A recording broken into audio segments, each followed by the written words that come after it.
ప్రేక్షకులందరికీ నమస్కారం అండి. మనం మనం ఛానల్లో ఏంటంటే చాలా వరకు ఒక ఇల్లు కట్టాలి అంటే దానికి సంబంధించిన కండిషన్స్ ఏం మాట్లాడతామంటే ఖచ్చితంగా మీరు గణితం చేసి మాత్రమే ఇల్లు కట్టాలంటాం. అసలు ఈ గణితం అంటే ఏంటి సార్? చాలా మందికి డౌట్స్ ఉన్నాయి కదా. ఒక ఇల్లు యోగించాలి అంటే అసలు ఇంటి నిర్మాణం ఎలా చేయాలి? ఫస్ట్ కండిషన్, ఒక ఇల్లు మిమ్మల్ని అందరినీ అంటే ఒక ఫ్యామిలీ మెంబర్స్ అందరినీ ఒక మానసిక ప్రశాంతంగా ఉండే ఒక కన్స్ట్రక్షన్ని ఎలా నిర్మించాలి? సో ఇది వెరీ వెరీ ఇంపార్టెంట్. ప్రాణం అనేది దేనికైనా ఉంటుంది, ఉండదంటారా? చెప్పండి. ఒక వస్తువుకైనా ప్రాణం ఉంటుంది, ఒక ఇంటికైనా ప్రాణం ఉంటుంది, ఒక మనిషికైనా ప్రాణం ఉంటుంది.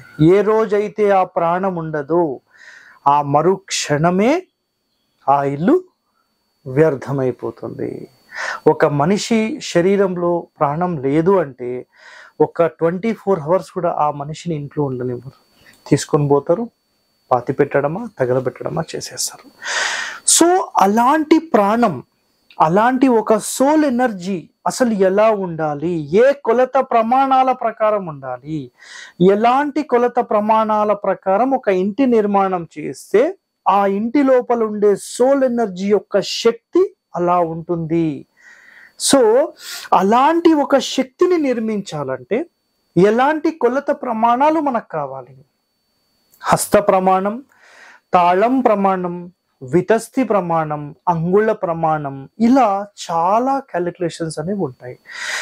సో ఇలాంటి క్యాలిక్యులేషన్స్ అన్నీ మనం చేసి 100% ఒక మంచి ఆరోగ్యవంతమైన ఒక ఇంటి నిర్మాణం చేయాలంటే అసలు ఏ విధంగా ఈ క్యాలిక్యులేషన్స్ ఉంటాయి తెలుసా? చాలా మందికి తెలియదు. సో ఈ వీడియోలో మీరు 100% వీటికి సంబంధించిన రహస్యాలు ఏంటి, హరివాస్తు అసలు ఎలా ఫాలో అవుతారు, అసలు ఒరిజినల్ సిస్టమ్ ఆఫ్ ఒక బిల్డింగ్ కన్స్ట్రక్షన్ వే ఏంటి, అసలు వాటికి సంబంధించిన నియమాలు ఏంటి, ఈ వీడియోలో తెలుసుకుందాం. సో ఇల్లు ఎవరి పేరు మీద కట్టాలి? సో సాధ్యమైనంత వరకు మీరు ఎవరిని అడిగినా ఇల్లు ఎవరి పేరు మీద ఏమండి, యజమాని పేరు మీద కట్టేస్తారు. సింపుల్ కదా. రాంగ్ అండి. సో గుర్తుపెట్టుకోండి, హస్బెండ్ పేరు మీదనా వైఫ్ పేరు మీదనా మీకు ఇల్లు కట్టే యోగం బలం ఉంటే వాళ్ళతో మొదలు పెట్టించడం వరకే. బట్ ఎప్పుడైతే మీరు ఒక గృహ నిర్మాణం చేస్తున్నారో, ఇది మొత్తం మీ స్థలం అనుకుందాం. ఒక ఎగ్జాంపుల్, ఇక్కడ కొలతలు అవన్నీ సెకండరీ అండి, అవన్నీ వదిలేసేయండి. ఇది ఒక 40 feet అనుకోండి, ఇది ఒక 60 feet అనుకోండి. ఒక గృహానికి సంబంధించి ఇది తూర్పు ఫేసింగ్ అయితే, ఇక్కడ చూడండి, మీరు ఎప్పుడు తూర్పు ఫేసింగే చెప్తారని చెప్తూ ఉంటారు కదా. సో ఇక్కడ చూడండి, దక్షిణం ఫేసింగ్ అయినా ఉత్తరం ఫేసింగ్ అయినా ఏదైనా ఒకటి, బట్ కండిషన్స్ అనేవి డిఫరెంట్గా ఉంటాయి. క్లియర్?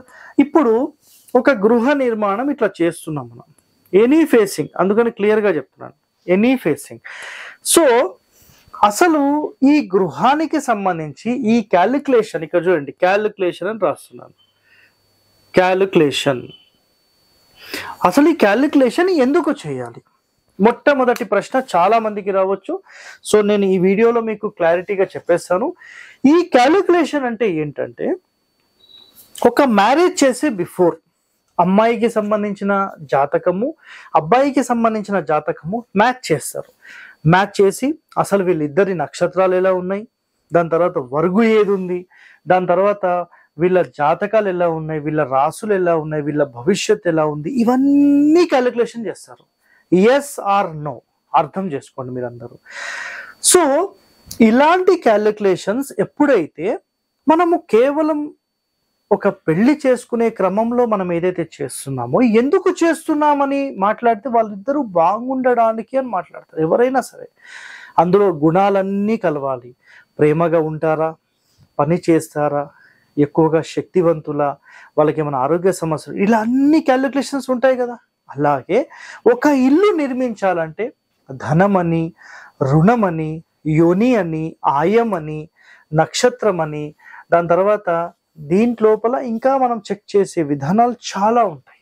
సో ఇన్ని గణం చెక్ చేసి మరి ఇవన్నీ ఎందుకు కట్టాలి అని భావిస్తే గనక, భార్యాభర్తలు ఎలాగైతే ప్రేమ అనుబంధాలతో బాగుండాలని మీరందరూ కోరి ఆ పెళ్లి చేస్తారో, ముందే జాతకాలన్నీ చూసుకొని చేస్తారో, సో అలాగే ఇంటి నిర్మాణం చేస్తాం. సార్ మీరు చెప్పింది బాగానే ఉంది, కాకపోతే చాలా పెళ్లిళ్ళు మళ్ళీ పెటాకులు అవుతున్నాయి కదా అంటారు.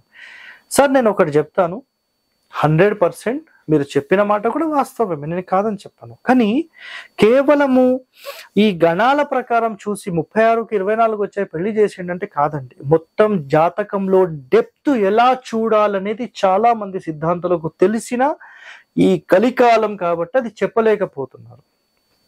వస్తారు ఒక 100 రూపాయలు 200, ఎట్లా ఉంది చెప్పండి, రైట్ వద్దురా, బాగానే ఉంది కదా, రైట్, ఓకే, కథం అయిపోయింది.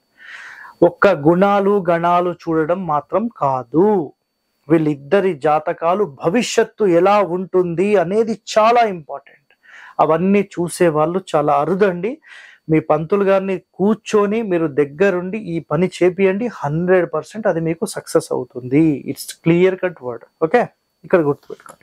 ఇప్పుడు మనం ఇంటి నిర్మాణానికి వస్తే ఇక్కడ చూడండి, హస్బెండ్, వైఫ్, వాళ్ళ పిల్లలు, పేరెంట్స్, ఇంకా ఫ్యామిలీ మెంబర్స్ ఉంటే వీళ్ళందరికీ సంబంధించిన, హస్బెండ్కి సంబంధించిన జన్మ నక్షత్రం తీసుకుంటాం, వైఫ్కి సంబంధించిన జన్మ నక్షత్రం తీసుకుంటాం, పిల్లలకు సంబంధించిన జన్మ నక్షత్రం తీసుకుంటాం, పేరెంట్స్కి సంబంధించిన జన్మ నక్షత్రం తీసుకుంటాం, అదర్ ఫ్యామిలీ మెంబర్స్ జన్మ నక్షత్రం తీసుకుంటాం. సార్ జన్మ నక్షత్రం లేని వాళ్ళు ఏం చేయాలి? వాళ్ళ పిలిచే పేరు ఉంటుంది కదా, ఆ పేరు ప్రకారం కూడా నక్షత్రం పంపించాలి మాకు. ఎందుకు పంపించాలంటే కొన్ని సందర్భాల్లో ఇందులో ఏదైనా మ్యాచెస్ కాలేదనుకోండి, ఇది 70% జన్మ నక్షత్రాల స్కోర్ అయితే 30% అనేది నామ నక్షత్రాలకు సంబంధించిన స్కోరింగ్ ఇస్తుంది. అయితే వీళ్ళందరి నక్షత్రాలు తీసుకొని అన్ని నక్షత్రాలకు మ్యాచ్ అయిన కొన్ని నక్షత్రాలు వస్తాయి, 1 కానీ, ఫర్ ఎగ్జాంపుల్ 4 కానీ, 5 కానీ, 6 కానీ, 8 కానీ, ఇట్లా కొన్ని నక్షత్రాలు ఉంటాయి. ఆ నక్షత్రాలు అందరికీ మ్యాచ్ అయిన ఒక నక్షత్రం ఏది వస్తుందో అదే నక్షత్రం ఈ ఇంటి కొలతకు వచ్చే విధంగా సెట్ చేస్తాం. ఫర్ ఎగ్జాంపుల్ వీళ్ళు ఒక 30 అన్నారు అనుకోండి, ఆటోమేటిక్గా ఇది ఎంత అవుతుంది? 120 మొత్తం చుట్టుకొలత, 120 ఫీట్ల చుట్టుకొలత. ఈ చుట్టుకొలతకు వీళ్ళందరికీ మ్యాచ్ అయిన ఈ నక్షత్రం వస్తుందా లేదా మేము లెక్క స్టార్ట్ చేస్తాం. ఎట్లా స్టార్ట్ చేస్తాం? 120 అయితే 115 నుంచి 125 వరకు ఒక్కొక్క అంగుళం చెక్ చేసుకుంటూ వెళ్తాం. ఫర్ ఎగ్జాంపుల్ కరెక్ట్గా వీళ్ళకు ఒక్క 120 కదా, 121.5 వచ్చింది అనుకోండి, దీనిని 4 భాగాలుగా డివైడ్ చేసేస్తాం. అప్పుడు ఎంత వస్తుంది ఇది? ఫర్ ఎగ్జాంపుల్ అంటే కూడా మీకు ఒక 18 ఇంచెస్ అంటే 4.5 ఇంచ్, 4.5 ఇంచ్ అంటే మీకు 30 అడుగుల 4.5 ఇంచులు బరోబ్బర్ వచ్చేసింది వీళ్ళకు. సో 30 అడుగుల 4.5, 30 అడుగుల 4.5, 30 అడుగుల 4.5, 30 అడుగుల 4.5 కరెక్ట్గా ఈ కొలత ప్రమాణంలో ఆ ఇంటి నిర్మాణం చేస్తాం. ఏ క్షణమైతే వీళ్ళందరి నక్షత్రాలకు మనం ఈ ఇంటికి సంబంధించిన గణితం ఏదైతే కట్టామో ఆ గణితం అనే యొక్క ఫ్రీక్వెన్సీ, అంటే ప్రతి ఒక్క నిర్మాణానికి కానీ ఒక వస్తువుకి కానీ మనం ఇందాకనే చెప్పుకున్నాం, ఒక సోల్ ఎనర్జీ, ఒక ప్రాణం అంటూ ఉంటుంది. సో అలాంటి ఒక ప్రాణంకి సంబంధించిన కొలత ప్రమాణం అన్నమాట ఇది. అలాంటి ఒక కొలత ప్రమాణంలో మీరు ఏదైతే ఈ ఇంటి నిర్మాణం చేస్తున్నారో ఆ ఇంటి నిర్మాణానికి సంబంధించిన కొలత కరెక్ట్గా వచ్చేలాగా మీరు తీసుకుంటే ఈ ఫ్యామిలీ మెంబర్స్ ఎవరైతే ఉంటారో ఈ ఇంటి లోపలికి వచ్చి అలా కూర్చున్న వెంటనే అబ్బా ఈ ఇల్లు ఎంత హ్యాపీగా ఉంటుంది, నాకు ఎన్ని సమస్యలుండి పొద్దు నుంచి రాత్రి తిరిగినా నా ఇంటికి చేరుకున్న వెంటనే నాకు చాలా ఆనందంగా ఉంటుంది. ఫ్యామిలీ మెంబర్స్ ఎప్పటికీ నవ్వుతూ మాట్లాడుతూ అందరూ ప్రేమ అనుబంధాలతో ఉంటూ ఉమ్మడి కుటుంబాలు ఉంటూ, సో ఇలాంటి ఒక ఫ్యామిలీలో మీరు ఇలా అందరూ కలిసిమెలిసి ఒక ఇంటి లోపల ఉన్నారు అంటే ఈ కలికాలంలో అది ఒక అదృష్టంగా మనం భావించవచ్చు. కానీ ఈ కలికాలంలో అది లేదండి. అట్లీస్ట్ మనం మన ఫ్యామిలీ కోసం కానీ మన పిల్లల కోసం కానీ అందరూ కలిసిమెలిసి ఉండాలనే ఒక తపన నిజంగా మీలో ఉంటే, మేమందరం బాగుండాలి, మా ఇల్లు ఒక ఆరోగ్యవంతమైన ఒక సోల్ ఎనర్జీని మాకు కలిగి ఉండాలి అని మీరు భావిస్తే, నిజంగా మీరు ఒక మంచి ఇంటి ప్లానింగ్ డిజైనింగ్ చేసుకోవాలని భావిస్తే 100% ఇక్కడ నేను చెప్పిన పాయింట్స్ అన్నీ మేము క్యాలిక్యులేషన్ చేస్తాము. ఇలాంటి క్యాలిక్యులేషన్ మొత్తం చేసి మీ ఇంటికి సంబంధించిన ఈ క్యాలిక్యులేషన్ అండ్ ప్లానింగ్ మొత్తం డిజైన్ చేసి అనేది జనరల్గా ఇస్తూ ఉంటాం. సో నిజంగా ఎవరైతే వీటికి సంబంధించిన డీటెయిలింగ్ కావాలి, మనల్ని సంప్రదించవచ్చు. లేదు సార్ మాకు మేము చేసుకోగలమా అని మాట్లాడితే వీటికి సంబంధించిన టోటల్ ట్రైనింగ్ మీరు తీసుకోవాల్సి వస్తుంది. లేదు మేము సింపుల్గా చేసుకుంటాం సార్ అంటే గనక మీరు ఏం చేయండి అంటే హరివాస్తు ఆయం అని ఒక వీడియో ఉంది, ఆ వీడియో మొత్తం చూడండి. అసలు ఇంటికి సంబంధించిన గణితం ఎలా చేయాలనేది దాంట్లో మొత్తం ఎక్స్ప్లెయిన్ చేశాను. మీకు మీరు 100% తెలుసుకోవచ్చు. ఓకే, సో ఇలాంటి మరిన్ని రహస్యాలు మీరు తెలుసుకోవాలి, ఒక ఇంటిని మంచి శక్తివంతంగా మార్చాలని భావిస్తే 100% మన ఛానల్ని సబ్స్క్రైబ్ చేసుకోండి. ఇలాంటి వీడియోస్ 10 మందితో షేర్ చేయండి. మీరందరూ బాగుండాలని కోరుతూ సెలవు తీసుకుంటున్నాను. ధన్యవాదాలండి.